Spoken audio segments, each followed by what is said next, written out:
जनता party नेता और पूर्व उप मुख्यमंत्री दुष्यंत चौटाला ने एक्स पर एक पोस्ट किया, जिसमें जनता ने उनके खूब मजे लेते हुए अपनी तीखी प्रतिक्रिया दी।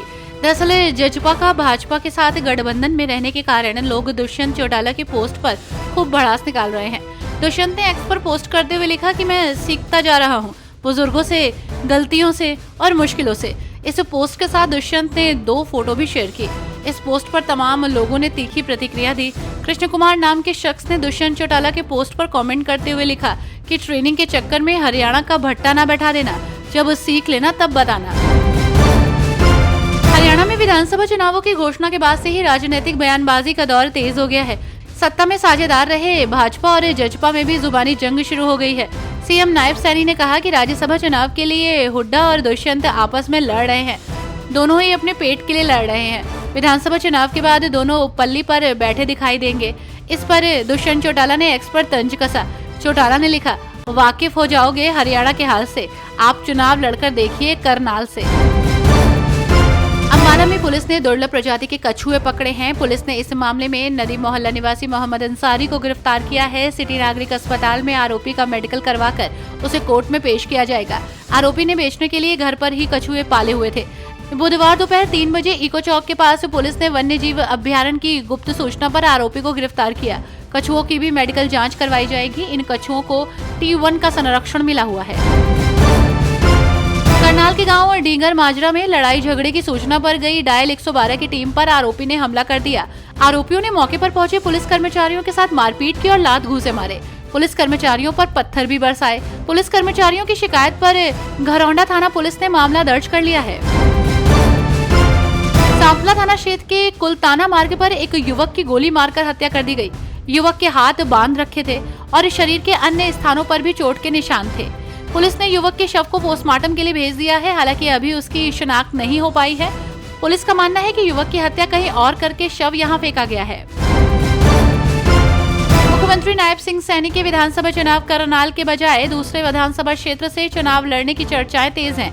हालांकि इस सवाल पर सैनी ने कहा कि वो चुनाव कहां से लड़ेंगे, उसका फैसला केंद्रीय नेतृत्व करेगा। भाजपा में केंद्रीय नेतृत्व उम्मीदवारों के टिकट पर अंतिम मोहर लगाता है। सैनी के लाडवा से भी विधानसभा चुनाव लड़ने की चर्चा है। लाडवा में सैनी मतदाता की संख्या ज्यादा है। हरियाणा विधानसभा चुनाव में गठबंधन पर उतरने वाली इनेलो और बसपा को मजबूत प्रत्याशियों की तलाश है।